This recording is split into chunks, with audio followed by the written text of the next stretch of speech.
देखिए, प्रधानमंत्री नरेंद्र मोदी के नेतृत्व में पूरे विश्व में भारत की एक अलग पहचान बन रही है। पूरे विश्व में जो है वो भारत को गुरु के नाम से अब जाना जा रहा है और इसी को लेकर जब पूरे विदेश की अगर बात की जाए तो वहाँ पर अलग-अलग स्टेट हैं और अलग-अलग स्टेट के अलग-अलग प्रतिनिधित्व करने वाले हैं। बिहार के भी हैं, मनीष सिन्हा हैं हमारे साथ, जानेंगे इनसे कि आखिरकार इन्होंने जो दुबई में बिहार के लिए क्या कुछ किया है, कैसे लोगों को जोड़ा है, कैसे वो वहाँ पर बिहारियों को एकजुट कर रहे हैं। कई ऐसे सवाल हैं, भाजपा ने इनको ज़िम्मेवारी दी है, अब इनसे जानते हैं कि इनका क्या कुछ कहना है।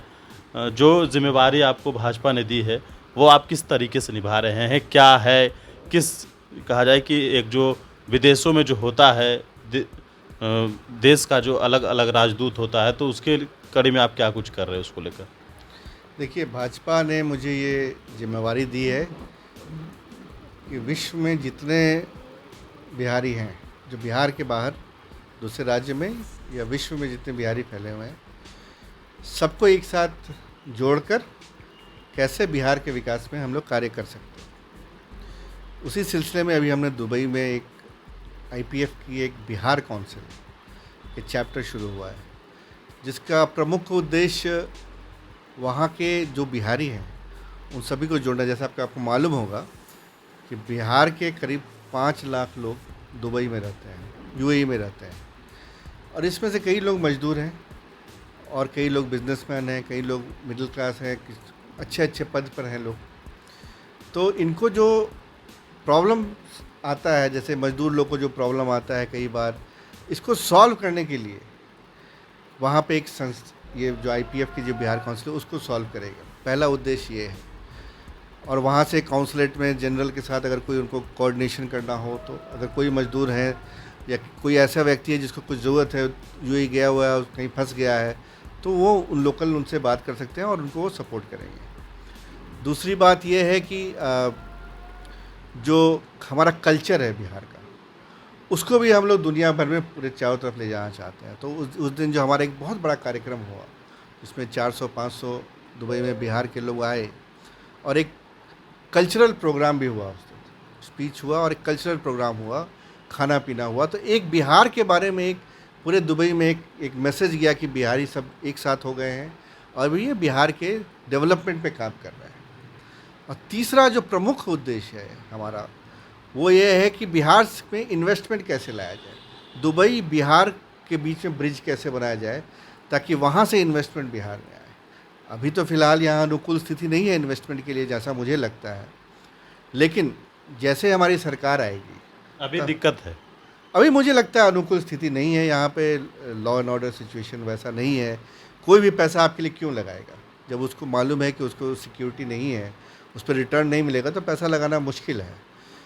तो भाजपा शासित प्रदेशों में आप करवा सकते हैं। भाजपा शासित प्रदेशों में तो बहुत इन्वेस्टमेंट हो रहा है और इसी बिहार में भी होगा। खाली थोड़ा सा हमारा सरकार आ जाए जी, जब यहाँ का law and order situation improve हम लोग करेंगे और यहाँ पे एक अनुकूल परिस्थिति लाएंगे, वैसा हम लोग प्लान्स बनाएंगे, तो यहाँ देखिएगा कि इन्वेस्टमेंट की लाइन लग जाएगी और उस इन्वेस्टमेंट से यहाँ के युवाओं को जो नौकरी, अधिक से अधिक नौकरी, हज़ारों में नौकरी लगेगी।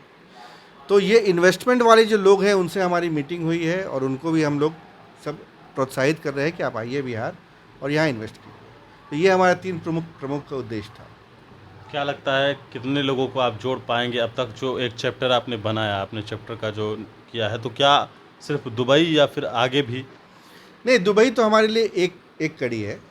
पूरे विश्व को हम लोग जोड़ेंगे। अमेरिका है, यूके है, यूरोप है, ऑस्ट्रेलिया है, मॉरिशस जिसके राष्ट्रपति बिहारी है, वहाँ के लोग। वैसे ऐसे बहुत सारे ऐसे देश हैं जिसके राष्ट्रपति बिहारी मूल के। आप ऋषि सुनक के बारे में अब जानते हैं क्योंकि यूके के प्राइम मिनिस्टर और इंडिया के ओरिजिन के, लेकिन ऐसे बहुत पहले से ही बिहार ओरिजिन के कितने देश के लोग राष्ट्रपति हैं, ये बिहार वासियों को शायद मालूम भी है। तो लेकिन इस पर हम लोग को भी गर्व होना चाहिए, जो बिहार से आज से 200 साल पहले गए और आज जाके वहाँ के राष्ट्रपति हैं। तो हम पूरे वर्ल्ड के लोगों को जोड़ेंगे इस सिलसिले में। इससे और लोगों को क्या फ़ायदा होगा? तो हमारा प्रमुख वही है, हमारा बिहार का जो सॉफ्ट पावर है, जो बिहार का जो अभी नकारात्मक रवैया है लोगों का बिहार के प्रति, उसको हम लोग पॉजिटिव करेंगे और इन्वेस्टमेंट बिहार में लाएंगे। हमारा मुख्य उद्देश्य, और हमारा कल्चर, हम लोग एक अच्छा कल्चर हम लोग पूरे बिहार में, पूरे दुनिया में फैलाएंगे। चलिए, बिल्कुल। तो हमारे साथ मनीष सिन्हा थे। कई सवाल थे और आपने भी जाना किस तरीके से ये बिहार को आगे बढ़ा रहे हैं। मनीष फाउंडेशन के साथ नमस्कार।